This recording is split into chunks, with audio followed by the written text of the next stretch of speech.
Batman, Jason Bourne, me. What do we all have in common, besides our capacity for violent heroism? That's right, we all have multi-layered identities. But today I want to talk about American identity. That's the topic of a recent debate between Fox News' Will Cain and candidate for Ohio Governor Vivek Ramaswamy. Seen here about to herd some sacred cattle. Vivek talks pretty fast, and in a way that's built around applause lines. But I want to see if we can boil it down to the bare propositions. Wish me luck. We'll start it off by asking the key question. What does it mean, then, to be an American? Here's the first part of Vivek's answer. I think it is an ethos, a creed, the basic idea that no matter who you are or where your parents came from or what your skin color is, that you get ahead in this country with your own hard work and commitment and dedication, and that you're free to speak your mind at every step of the way. We are the nation on God's green earth where you get to realize the maximum of those God-given gifts without anybody, not a government, not a bureaucracy standing in your way. That's the set of ideals that makes America itself. It's a little hard to summarize, but here goes. An American is someone who believes that anyone who comes here and works hard enough can be successful, okay? And here's part two. The thing that's different about America versus other countries, you or I could go to France and live there. We would never be a Frenchman. We could go to Germany, we would never be a German. Italy, and we'd never be an Italian. Japan, and we'd never be Japanese. We could go to China or India, and we'd never be Chinese or Indian, actually. But we could both be here, or people from every one of those countries could come here and still be an American. So the second thing that's unique about America is that people from any country can come here and become one of us. That's what makes America itself. So in short, though Vivek would never be so bald about it, America is what it is because it has so many great opportunities for foreigners. Again, I'm just trying to summarize. The problem is that by that definition, America wasn't itself until 1965, after the passage of the Hart-Celler Immigration Act and after we'd become the world's leading economic superpower. Big immigration and big opportunities. Sure, they settled Jamestown in 1607, but it really became America about the time my parents were born. And now that America is America, how does someone join? In other words, how do you become American? I think that every high school senior who graduates from high school right here should have to pass, as a condition for graduation from high school, the same civics test required of every legal immigrant to this country. So should we require a foreigner who comes to this country to speak English,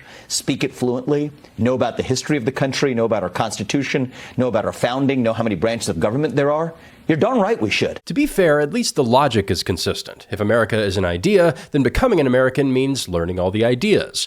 The problem is that this turns assimilation into a sort of trivia contest, reducing American culture to being really good at school. And in case you think I'm overstating it, we also have to retain and preserve a culture to assimilate into. Yes. And we're not heading the right direction, Will, if our own kids, 85% of kids who graduate from high school, can't answer those same questions. We've gone too much to a participation trophy culture rather than a championship trophy culture. I think it's the essence of America is we're founded on exceptionalism. For Vivek, the center of American culture is hard work, specifically academic work. But there's one problem. A kid in China right now is 40 years ahead of a kid in the United States. So by his definition of American culture, China is more American than America is. And a Chinese kid who can speak English and watches Schoolhouse Rock is practically George Washington. Will pushes back by saying that America is a people, and it's defined by its culture and history, not just ideas and hard work. Vivek's attitude is, yeah, it's a people, but what really separates it from the rest is we have the best ideas, the best opportunities, we're good at school, and we're open to immigrants. So that's his vision of American identity. But the most interesting aspect of his definition is what he leaves out of it.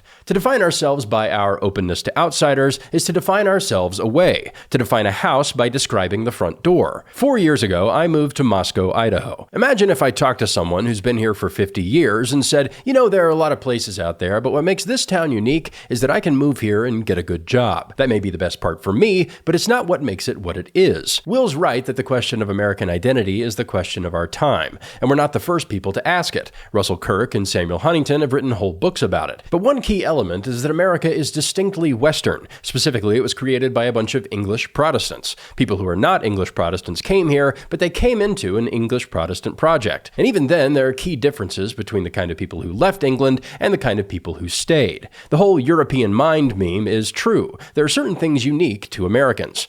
But the core goes back to England. The settlers defined and the immigrants joined. Anytime I talk about America's British culture, I always go back to the great clip of Justice Scalia saying that as an American of Italian heritage, the first time he visited England, I felt at home. Now, there's no guarantee that Scalia would feel the same way about England today. But if an Italian Catholic can say this, as can Yoram Hazony, why can't Vivek? There's a lot to say here, but the bottom line for now is that we are not just an opportunity mill. We are more than our ideas and more than our economy. As I watched this clip from Vivek, I couldn't help but think of this David Mamet quote. People may or may not say what they mean, but they always say something designed to get what they want. I can't read Vivek's mind, but I can speculate as to why he wouldn't want to lean too heavy into history, heritage, and religion when talking about American identity on the campaign trail. Defining America is like trying to define your mom. You may not have a ready definition, but you know when someone's got it wrong, or if they've left out something important. The topic isn't going away, and Vivek is going to have to address it more and more in the race for governor. But if that doesn't work out, at least he can have his participation trophy.